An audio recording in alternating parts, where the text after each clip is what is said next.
Marahil ay excited ng lahat sa nalalapit na Dear Heart concert ng dating mag-asawang Gabby Concepcion at megastar Sharon Cuneta. Pero halata nyo ba na parang malabnaw pa ang kanilang tinginan sa isa't isa? Well, oo in public. Dapat nilang ipakita na close sila at parang walang mga pinagdaan ng mga problema, lalo na kung pag-uusapan ay tungkol sa pamilya. Matatandaang matagal nang hiwalay ang dalawa bilang mag-asawa matapos nilang isilang ang kanilang nag-iisang unika-iha na si Casey Concepcion dahil na rin sa mga bagay na kanilang hindi mapagkakasunduan bilang mag-asawa. Samantala, kinumpirma ni megastar Sharon Cuneta na hindi na manonood ang asawa niyang si Kiko Pangilinan at ang tatlong nilang anak sa Dear Heart concert nila ni Gabby Concepcion. Ayon kay Ate Shawi, napagdesisyonan nila ng asawa na huwag na silang manood ng kanilang mga anak na sina Frankie, Miel at Miguel sa reunion project ng former husband na si Gabby Concepcion na magaganap nga sa October 27 sa Mall of Asia Arena.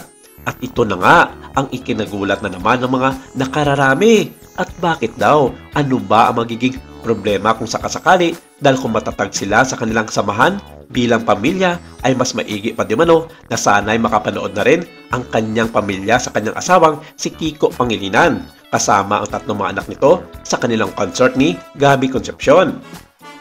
Saan niya, pinag-usapan na namin ni Kiko, I want to shed them away from anything that people might say. There are solid Sharon Gabby fans up to this day. My husband is the coolest. He's very supportive.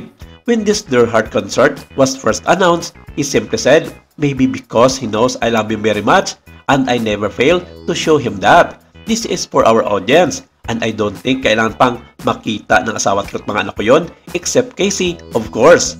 Dito ay nagulat ang ilan sa mga showbiz media sa kanilang medyako na ginanap sa Okada, Manila dahil sa nakalipas na ilang dekadang pananahimik sa issue tungkol sa nangyari sa kanila sa kanyang dating asawang si Gabby Concepcion.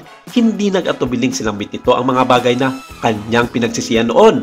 Marahil ay pinigilan lamang siya ng kanyang emosyon noon kaya't pinabuti nitong itago na lang sa sariling pag-iisip ang isa sa mga bagay na hindi dapat ipinaglalandakan sa publiko dahil may pagka-sensitibong tungkol ito na makakaapekto sa kanilang pagkakaibigan at maging sa kanilang mga fans.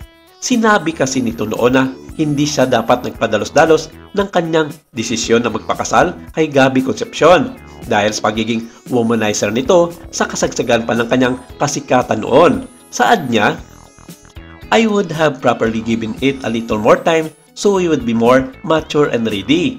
And I know na marami pa siyang i-explore sa kanyang buhay bilang binata. Eh syempre, gwapo diba? Pag sinabi mong Gabby Concepcion noon, and might as well then sa side ko. And I probably would have gotten married later. But I will always be thankful for Gabby that is the father of my eldest daughter. I will always respect the good times that we shared. I will always remember him fondly. Pinanood din daw niya ang unang movie nila ni Gabby na Dear Heart sa YouTube nang malaman niyang tuloy na ang concert. Dagdag pa niya, I wanted to see the purity and innocence where we started. In the end, I said, oh my God, that was the boy I fell in love with. That version, that moment in time who Gabby was, what he was during that time. It has been so long that our followers have missed us together. Kahit tumayo lang kami, na-effect na. If you think about it, when we sing the songs for our movies that our followers are familiar up with that song and we all grab it with, it will mean something. Ano naman ang isang quality ni Gabby na naalala niya pa rin hanggang sa ngayon, lalong-lalo na ang kanilang anak na si Casey na binabalot pa rin ito ng issue na ipinagdudugtong sa kanya at marami kasi ang nagsasabi na not 100% in good terms pa rin sila ng kanyang anak dahil sa kanilang tampuan issue sa isa't isa. Saad niya, he was sweet, he was sincere. I felt love in the early years. Ang kilala kong Gabby yung minahal ko noon. Hindi ko alam kung iba na siya dahil may kanya-kanyang buhay na kami ngayon.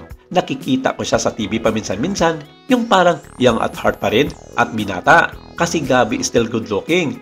He doesn't look his age. Neither do I. Ha ha ha. Apparently, our daughter got good genes.